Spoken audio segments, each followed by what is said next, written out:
In a narcissistic family dynamic, the scapegoat is the one that carries all the problems of the family.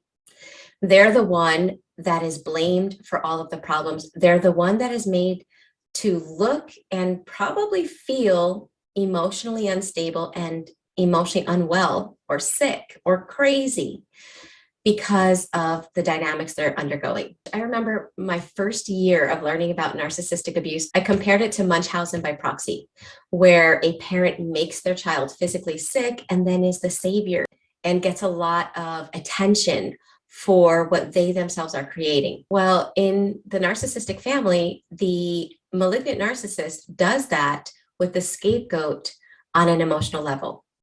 They create the illness and then they blame the child for the illness, and then they create the smear campaign about how horrible the child is to other family members, neighbors, and anyone in the community that they're close to. For a long time, the scapegoat thinks that it's their fault. I mean, how could they not? When you're born into a family like that, you trust your family. You trust that they have your best interests at heart. You trust that they know you better than anybody else. There's no way a child can understand the emotional manipulation that takes place in a narcissistic family dynamic. However, thankfully with everything that's on social media, so many are finding out about narcissistic family dynamics so much faster than a lot of us did, which is super awesome. So when that happens, the scapegoat starts to change. And basically what they're changing, you might wonder, well, why does the scapegoat have to change if the narcissist is the one that's sick? Well, that's true. But the narcissist, being the one that has the problem, has trained and conditioned the scapegoat to be in certain behaviors, certain thought patterns, certain beliefs. And they've become kind of like the template that the scapegoat is living through.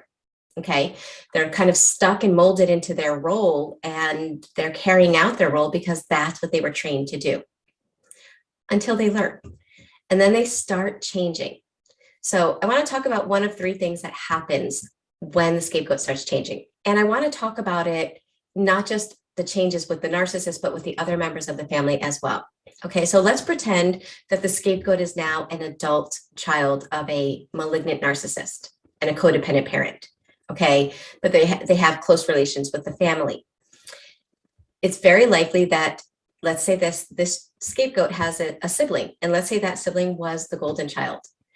It's very likely that their relationship was very rocky for a long time because the narcissist doesn't show the same mask to the golden child that he or she does to the scapegoat. They have different stories. You can take a golden child and a scapegoat and have them describe their parents, and it'll be like as if they were completely unrelated. And that's really hard for the scapegoat because it's very invalidating. So for a long time, the scapegoat may have been trying to convince their sibling of what the parent was like, and it only created a huge rift between them. Well, the scapegoat starts to change and learns that they don't need anyone else's permission to hold their own reality anymore. They start living as themselves. Instead of on this mission to prove and uncover what's going on in the house, they start to let go of what they don't have control of.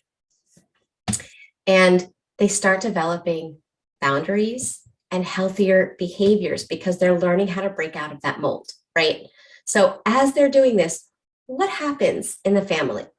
One of three things can happen, and it could be any one of those three things with every different family member. Okay, they're not all going to react the same way. Let's say the other sibling is living on their own, and now that they're spending time together, anytime the golden child tries to bring up the parents and paint them a certain way, which they're used to having these fights, right? They're used to having these drama battles.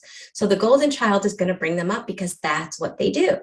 They're used to, everyone in the family is in a certain pattern. But this time the scapegoat doesn't take the bait, and they don't get sucked into any drama battles. They don't feel the need to defend themselves or over-explain, and they just stay grounded in themselves.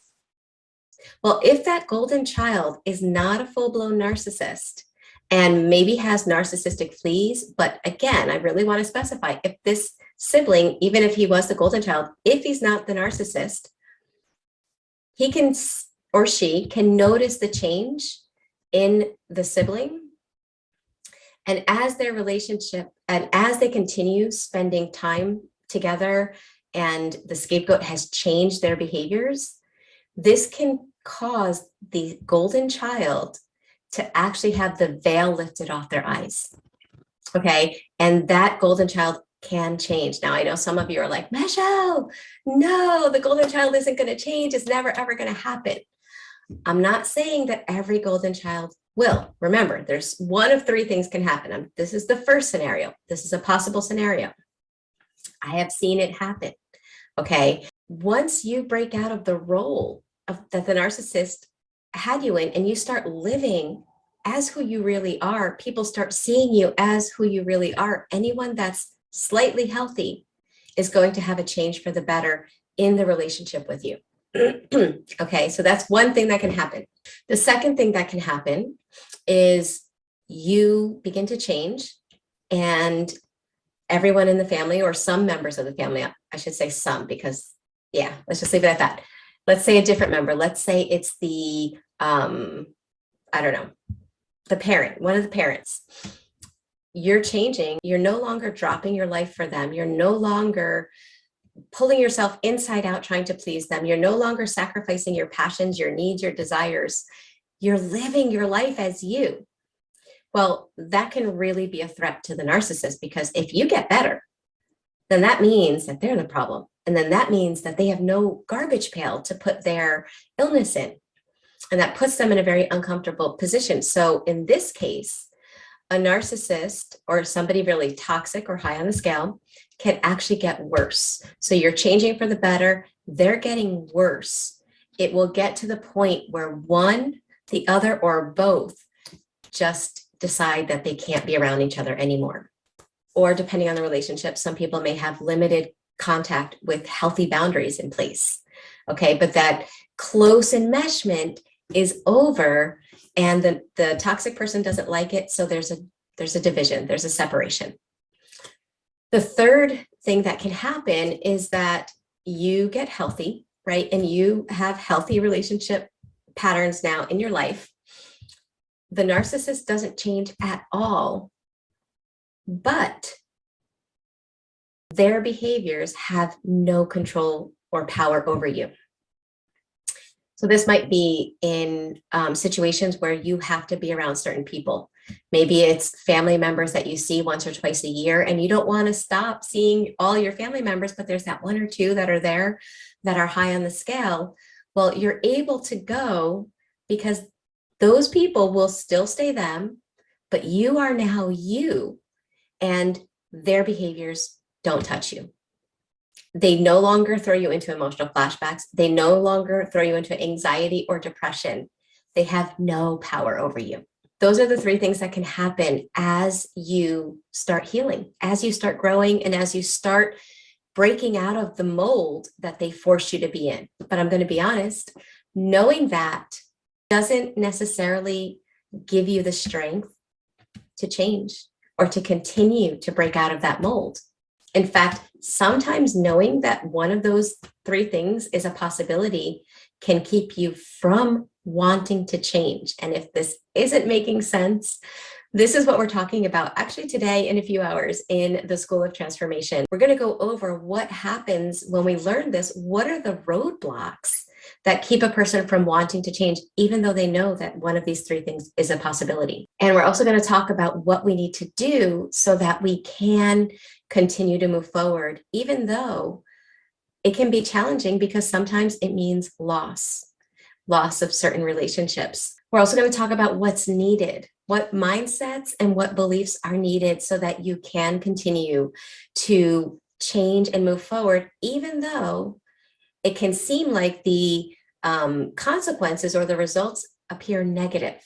What do you need to do and know so that you can continue to break out of that mold. These are the things that we talk about in the School of Transformation. We do this together. The doors are currently closed, but they will be open the first 5 days of each month. So if you're interested in getting interactive help where you can ask questions, where you can discuss and talk about it with other thrivers, make sure you watch for when the doors are open.